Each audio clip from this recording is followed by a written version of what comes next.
आपकी नई सहेली। प्रिया किचन में चाय बना रही होती है और सुमन ड्राइंग रूम में बैठकर मजे से टीवी देख रही होती है। तभी दरवाजे की घंटी बजती है। प्रिया, जरा देखना तो कौन आया है।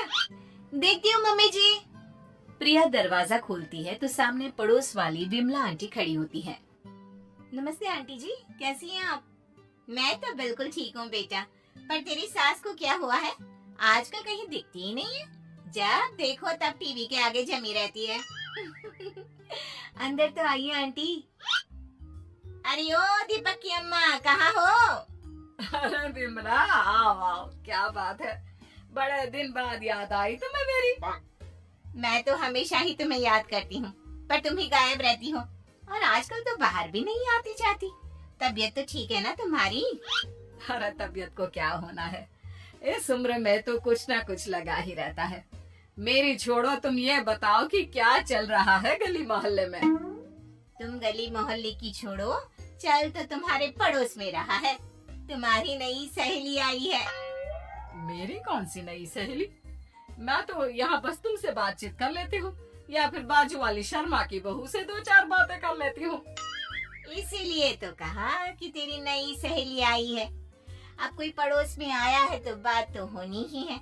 कम से कम इसी बहाने हमारा भी एक ग्रुप बन जाएगा। फिर सब मिलकर अपनी बहुओं की शिकायतें किया करेंगे। दोनों हंसने लगते हैं। तभी प्रिया चाय लेकर आती है और सामने टेबल पर रख देती है। दोनों चाय पीती हैं और बातें करते हैं। चलो मैं चलती हूँ, अब कल मिलते हैं। राम राम। अगले दिन प्रिया किचन में कुछ काम कर रही होती है और सुमन आराम से सोफे पर बैठकर मटर छिल रही होती है। तभी डोरबेल बजती है। प्रिया दरवाजा खोलती है तो सामने उनकी नई पड़ोसन खड़ी होती है। जी आप कौन? मैंने पहचाना नहीं। नमस्ते बेटा, मैं शारदा, आपके बगल वाले घर में अभी 2-4 दिन पहले ही शिफ्ट हुए हैं। ओह अच्छा अच्छा अच्छा, नमस्ते आंटी, अंदर आइए ना आप। देखिए तो मम्मी जी आज कौन आया है। इतना कहकर प्रिया किचन में चाय बनाने चली जाती है। नई पड़ोसन को घर पे देखकर सुमन थोड़ा हैरान हो जाती है। नमस्ते बहन जी, मैं शारदा, आपकी नई पड़ोसन। अच्छा अच्छा, आप हैं हमारी नई पड़ोसन। आइए आइए, और बताइए कैसी हैं आप? जी बिल्कुल ठीक हूँ। वो दरअसल घर पर छोटी सी पूजा रखवाई थी, बस उसी का प्रसाद देने चली आई। सोचा इसी बहाने नए पड़ोसियों से भी मुलाकात हो जाएगी। ये तो बहुत अच्छा सोचा आपने। सुमन प्रिया को आवाज लगाती है। अरे ओ बहू, जरा चाय पानी का तो आके पूछ लो। ये आजकल की बहुएं भी ना, जब तक बोलो नहीं तब तक कुछ नहीं करेंगी। आई मम्मी जी। प्रिया चाय लेकर आती है। दोनों बैठकर चाय पीती हैं और खूब सारी बातें करती हैं। अच्छा बहन जी, अब मैं चलती हूँ, फिर मिलते हैं। अब तो आना जाना लगा ही रहेगा। शारदा के जाने के बाद प्रिया किचन से बाहर आती है। क्या बात है मम्मी जी, आप दोनों को देखकर तो लगा ही नहीं कि पहली बार मिल रही हो। आप दोनों तो बिल्कुल बिछड़ी हुई सहेलियों की तरह बातें कर रही थी। अरे जब दो औरतें मिल जाती है ना, तो बातें अपने आप ही निकल आती है। अब तू अपने काम पर ध्यान दे, बातों पे नहीं। ऐसे ही कुछ दिन बीत जाते हैं। अब सुमन और शारदा अच्छी सहेलियां बन गई होती हैं। दोनों एक साथ मंदिर जाती, मार्केट जाती और कभी कभी तो विमला भी इनके साथ मिलकर खूब हंसी ठिठोली करती। एक शाम तीनों बैठकर सुमन के घर पर चाय पी रही होती है कि तभी बहुत तेज बारिश शुरू हो जाती है। सुमन जोर से प्रिया को आवाज लगाती है। प्रिया, ओ प्रिया, देख कितनी तेज बारिश हो रही है। जाके छत से सारे कपड़े ले आ, नहीं तो सब भीग जाएंगे। सुमन 2 बार आवाज लगाती है लेकिन प्रिया का कोई जवाब नहीं आता। शायद प्रिया कुछ काम कर रही है, इसीलिए कुछ जवाब नहीं दे रही। अरे काहे का काम, आराम फरमा रही होगी महारानी। तभी प्रिया बीमार हालत में अपने कमरे से बाहर निकलती है। हाँ मम्मी जी, क्या हुआ? मेरी तबीयत थोड़ी ठीक नहीं है ना, इसलिए आग लग गई। अरे सारे कपड़े भीग गए और तुझे सोने से फुर्सत नहीं है। सबके सामने सुमन के मुंह से ऐसी बातें सुनकर प्रिया उदास हो जाती है और छत से कपड़े उतारने चली जाती है। सुमन, ये क्या बात हुई? प्रिया ने बताया ना कि उसकी तबीयत ठीक नहीं, इसलिए उसकी आंख लग गई। तुम भी ना खामखा उसे सबके सामने सुना दिया। अरे आप नहीं जानती शारदा जी, कुछ बहुएं ना बहुत आलसी होती है, घर का एक काम नहीं करना चाहती। ऐसा नहीं है सुमन, तुम्हारी बहू तो बहुत प्यारी है, तुम्हारी सारी बात भी तो मानती है। हाँ सुमन, तुम प्रिया के बारे में ऐसा क्यों सोचती हो? मेरी भी दो बहुएं हैं, लेकिन मैं उन्हें अपनी बेटियों की तरह रखती हूँ। आखिर वो भी तो किसी की बेटियां ही है ना। और अगर तुम ऐसा ही व्यवहार करोगी तो एक दिन प्रिया भी तुम्हारे साथ ऐसा ही बर्ताव करेगी। शारदा और विमला की बातें सुनकर सुमन की तो बोलती बंद हो जाती है। वहीं प्रिया भी बाहर से सारी बातें सुन रही होती है। अरे मैं कोई उसकी दुश्मन थोड़ी ना हूँ, मैं भी उसकी माँ हूँ, लेकिन कभी कभी सास बनना पड़ता है, नहीं तो बहुएं हाथ से निकल जाती है। देखो सुमन, ये सब सोच का फर्क है। अगर तुम ये सोचोगी तो कभी प्रिया को अपनी बेटी नहीं बना पाओगी। इतना कहकर शारदा और विमला वहां से चली जाती हैं और सुमन अकेले बैठकर उनकी बातें सोचने लगती है। अगले दिन प्रिया और दीपक अपने कमरे में बैठकर बात कर रहे होते हैं और सुमन उनकी कमरे के बाहर कुछ काम कर रही होती है और उन दोनों की बातें सुन लेती है। दीपक, तुम्हें पता है हमारे पड़ोस में जो शारदा आंटी है ना, बहुत अच्छी है। अच्छा, ऐसा क्या हो गया जो तुम्हें वो इतनी अच्छी लगने लग गई?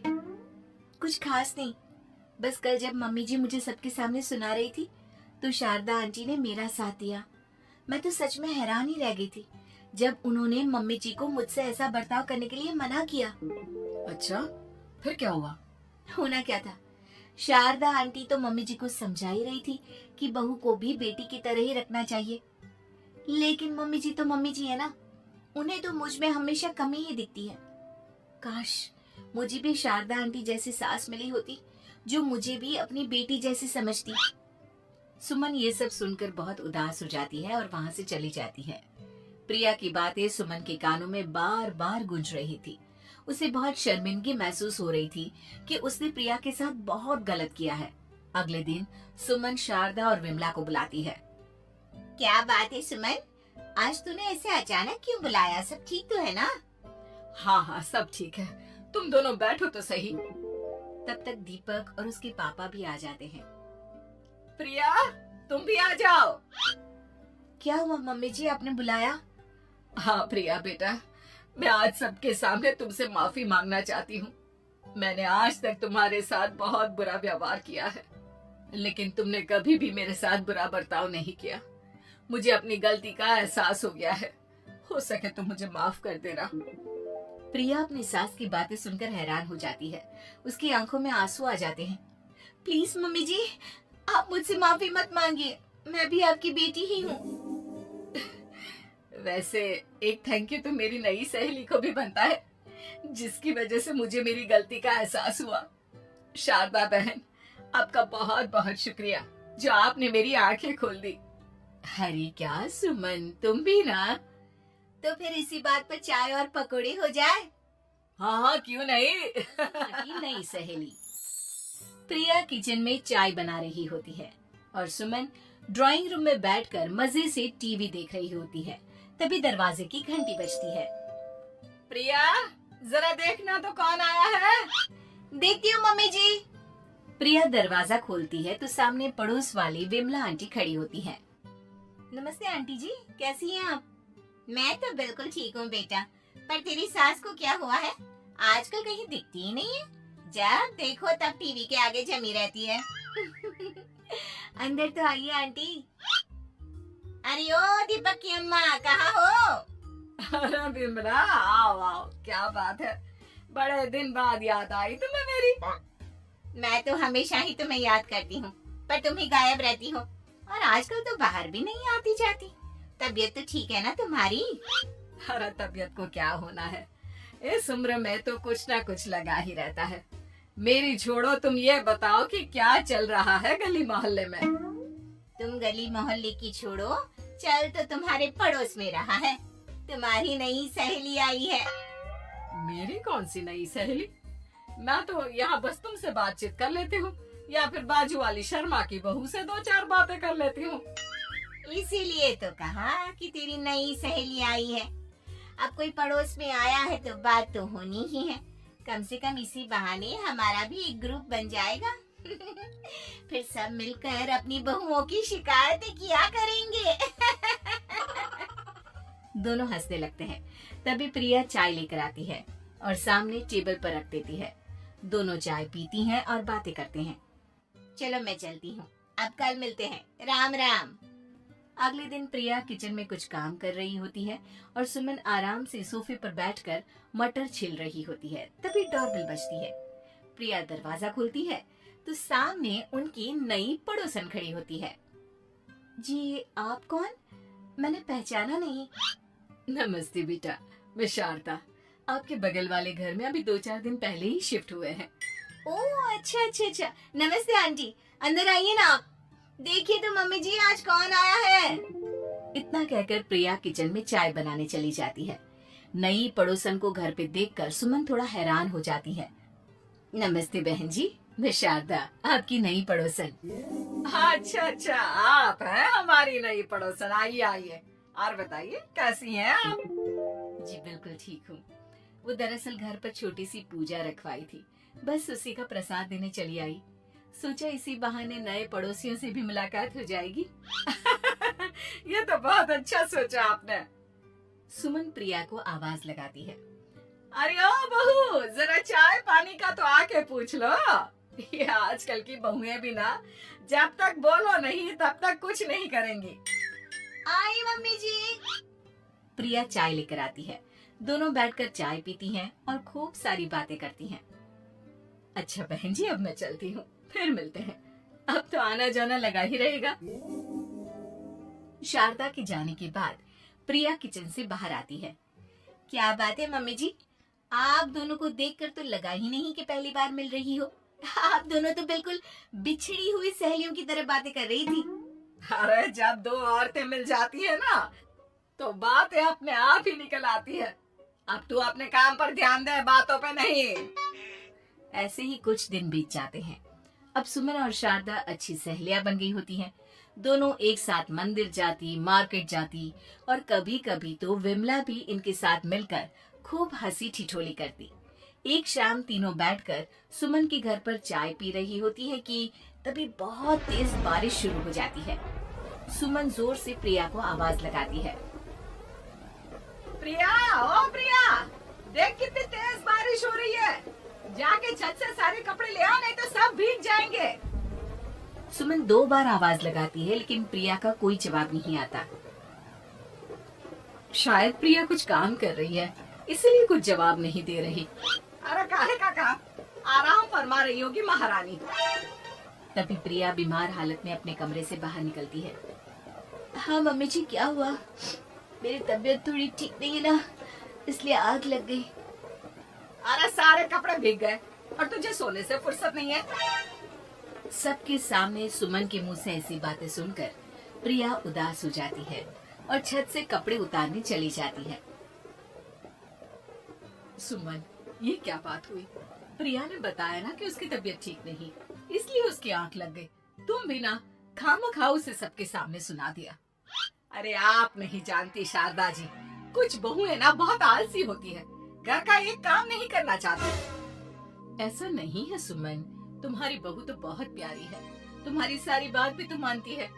हाँ सुमन, तुम प्रिया के बारे में ऐसा क्यों सोचती हो? मेरी भी 2 बहुएं हैं, लेकिन मैं उन्हें अपनी बेटियों की तरह रखती हूँ। आखिर वो भी तो किसी की बेटियां ही है ना। और अगर तुम ऐसा ही व्यवहार करोगी तो एक दिन प्रिया भी तुम्हारे साथ ऐसा ही बर्ताव करेगी। शारदा और विमला की बातें सुनकर सुमन की तो बोलती बंद हो जाती है। वहीं प्रिया भी बाहर से सारी बातें सुन रही होती है। अरे मैं कोई उसकी दुश्मन थोड़ी ना हूँ, मैं भी उसकी माँ हूँ, लेकिन कभी कभी सास बनना पड़ता है, नहीं तो बहुएं हाथ से निकल जाती है। देखो सुमन, ये सब सोच का फर्क है। अगर तुम ये सोचोगी तो कभी प्रिया को अपनी बेटी नहीं बना पाओगी।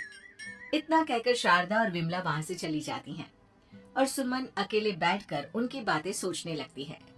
अगले दिन प्रिया और दीपक अपने कमरे में बैठकर बात कर रहे होते हैं और सुमन उनके कमरे के बाहर कुछ काम कर रही होती है और उन दोनों की बातें सुन लेती है। दीपक, तुम्हें पता है हमारे पड़ोस में जो शारदा आंटी है ना, बहुत अच्छी है। अच्छा, ऐसा क्या हो गया जो तुम्हें वो इतनी अच्छी लगने लग गई? कुछ खास नहीं, बस कल जब मम्मी जी मुझे सबके सामने सुना रही थी तो शारदा आंटी ने मेरा साथ दिया। मैं तो सच में हैरान ही रह गई थी जब उन्होंने मम्मी जी को मुझसे ऐसा बर्ताव करने के लिए मना किया। अच्छा, फिर क्या हुआ? होना क्या था, शारदा आंटी तो मम्मी जी को समझा ही रही थी कि बहू को भी बेटी की तरह ही रखना चाहिए, लेकिन मम्मी जी तो मम्मी जी है ना, उन्हें तो मुझ में हमेशा कमी ही दिखती है। काश मुझे भी शारदा आंटी जैसी सास मिली होती जो मुझे भी अपनी बेटी जैसी समझती। सुमन ये सब सुनकर बहुत उदास हो जाती है और वहाँ से चली जाती है। प्रिया की बातें सुमन के कानों में बार बार गूंज रही थी।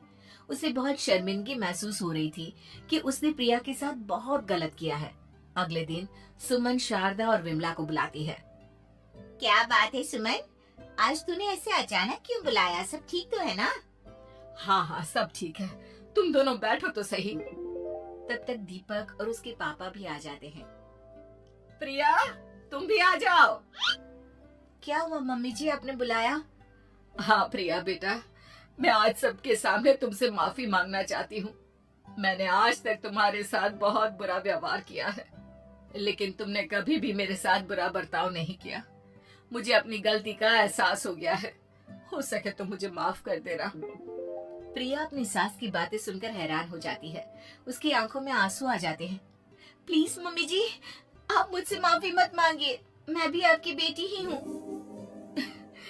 वैसे एक थैंक यू तो मेरी नई सहेली को भी बनता है, जिसकी वजह से मुझे मेरी गलती का एहसास हुआ। शारदा बहन, आपका बहुत बहुत शुक्रिया जो आपने मेरी आंखें खोल दी। अरे क्या सुमन, तुम भी ना। तो फिर इसी बात पर चाय और पकोड़े हो जाए। हाँ हाँ, क्यों नहीं।